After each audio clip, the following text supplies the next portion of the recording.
I'm coming at you live, bringing you a deck tech, and so today I am bringing you Esper Delve. This is a deck I actually run in personal life. So my passion's in here a little bit, so you're gonna have to see here. Okay, so this is a control deck that uses the Delve mechanic. And it's awesome. Yeah, there's Grixis Delve, and don't get me wrong, Grixis Delve is not bad, but I feel like Esper can run it a little bit better, and here's why. Alright, so here's the lands. You got Flooded Strand, pay 1 life, sacrifice Flooded Strand, search your library for a Plains or Islands card, and you may put it onto the battlefield and shuffle your library. Okay. Then we got Glacial Fortress, enters the battlefield tapped unless you control plains or an island. Hollow Fountain enters the battlefield, you may pay 2 life. If you don't, Hollow Fountain enters the battlefield tapped. 2 islands, 3 plains, Polluted Delta, pay 1 life, sacrifice Polluted Delta, search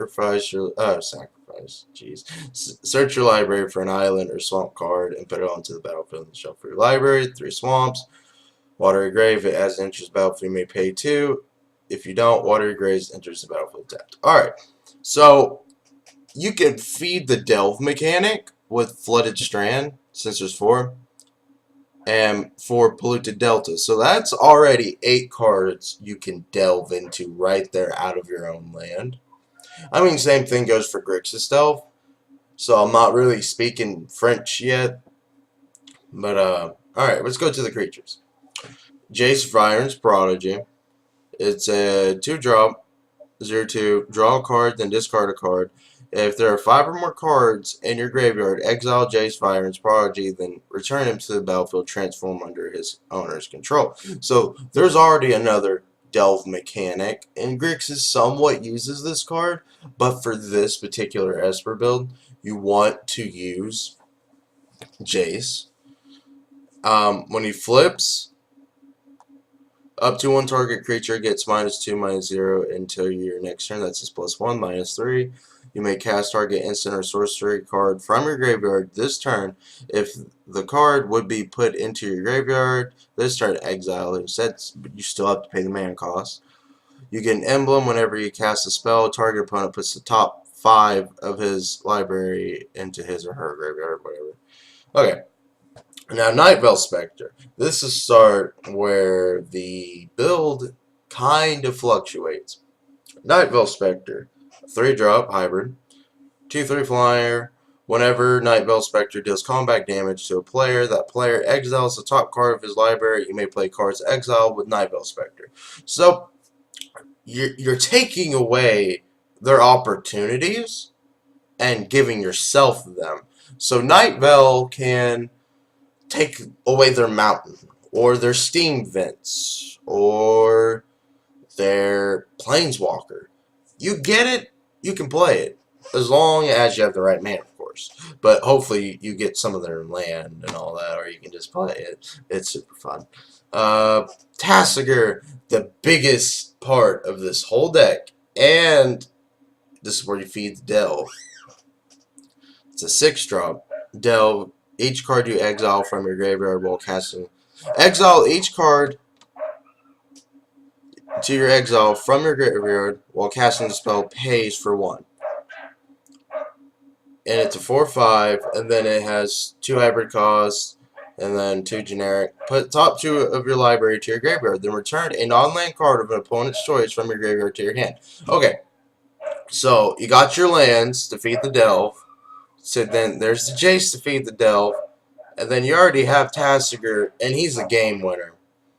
And you'll be constantly doing that ability of Tasigur's to get back all the instants. And I mean, your opponent's going to give you some crap instants, don't get me wrong. But you still feed the Delve with that ability. Because, like, what if they give you a draw card? Alright, whatever. I drew one, I know what the next top two is, or I just threw away 2 cards to feed the delve. I got a card out of it, whatever. Detention Sphere.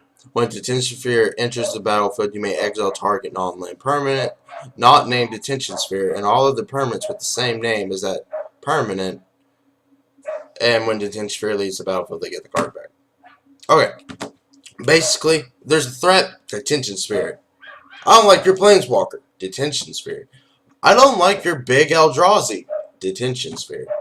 I don't like your enchantment that lets you get 10/10 demons, Detention Sphere. Detention Sphere, Detention Sphere. Cryptic Command. It's 4, and it has 2 things it can do. It can counter target spell, because this is where we're going to get in our instance. It can return a permanent back to its owner's hand. Tap all the creatures your opponent controls. Draw a card. And this is your big versatile card in the whole deck. It's probably one of the most expensive cards in the whole deck. And, like, you don't like the card, counter. And I draw.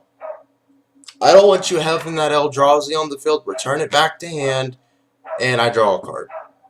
Okay. I'm going to swing in with my Tasigur. Tap all your creatures. I draw a card.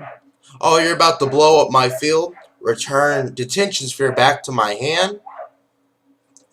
Draw a card. You see where I'm getting there? Alright. Dissolve. Counter target spell scry 1. You just use it for the scry. That's all it is. And, of course, countering and all that. But that's all you're really going to use it for. Manually, 2-drop. Counter target spell unless its controller pays 3.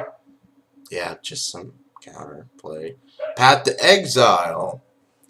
Exile target creature. Its controller may search his library for basic land. And enter step. I don't like that. Ulabog. Path it. Bit plain simple. Remand. This is where you feed the delve too. I mean, all these can feed the delve. Look at that. Counter target spell. If it's countered, that goes back to the hand. You draw a card. Simple. I drew. I got you to waste your turn. It's turn 2. I remanded. Sure, turn 2 play. And I draw a card, and I can feed the delve. Whatever. Okay. Thought Scour. 1-drop target player puts the top 2 of his library into his or her graveyard. Draw a card.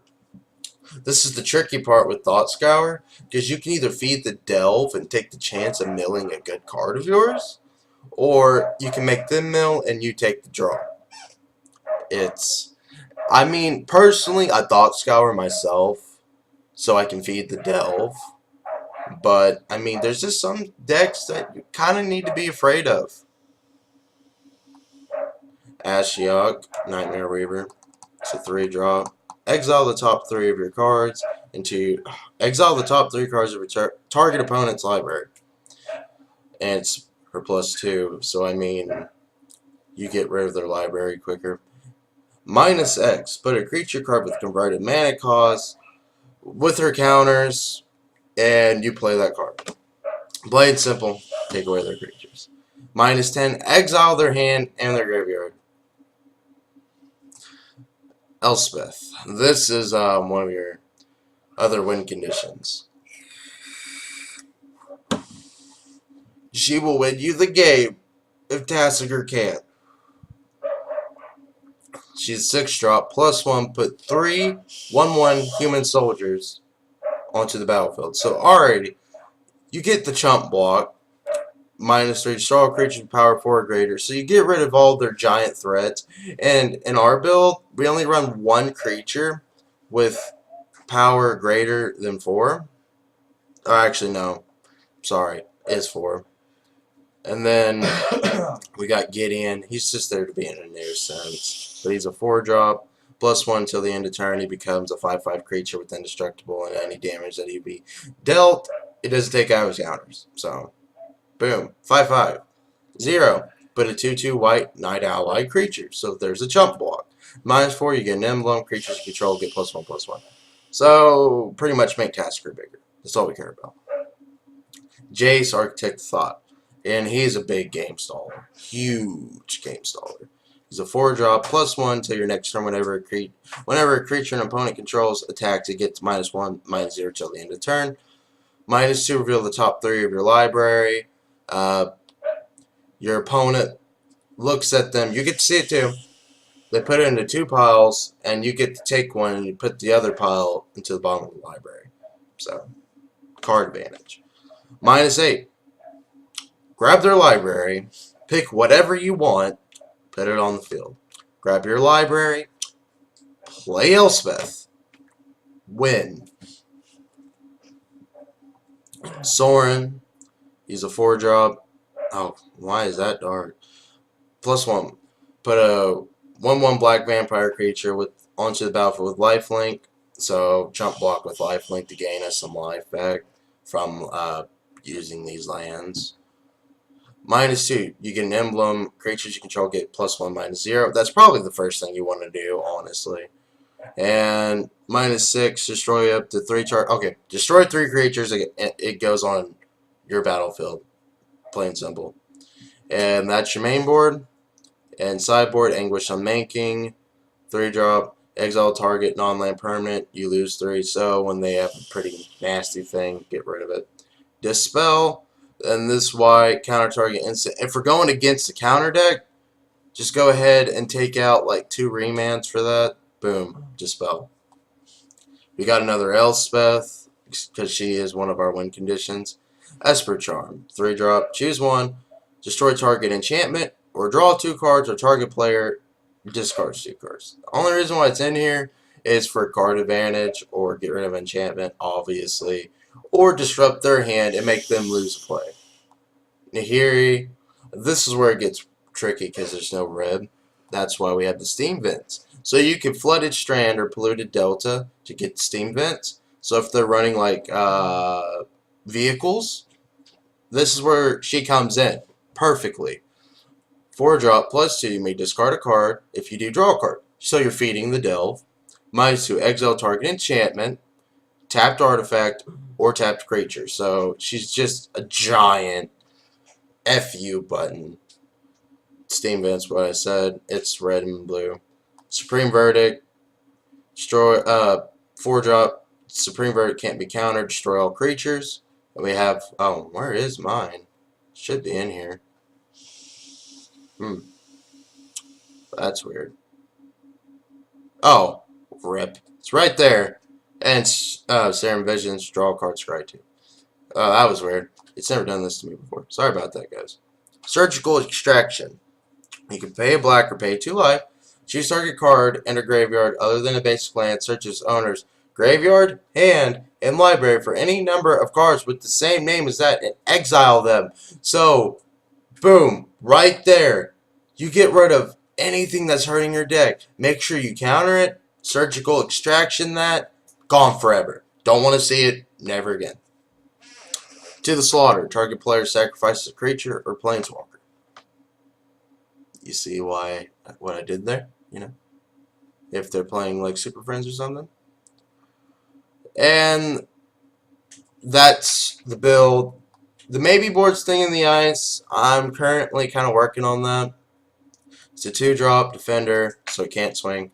Thing in the Ice enters the battlefield with 4 counters on it. Whenever you cast an instant sorcery spell, remove a counter from the Thing in the Ice. Then if it has no ice counter, transform it. And it just return, when this creature transforms, return all non-horror creatures to its owner's hand. And it's a 7/8. You can destroy the ice counters on that pretty easily. But alright guys, yeah, first deck tech camera. So let me know what you think in the comments box, and I'll see you next time. This is Adam.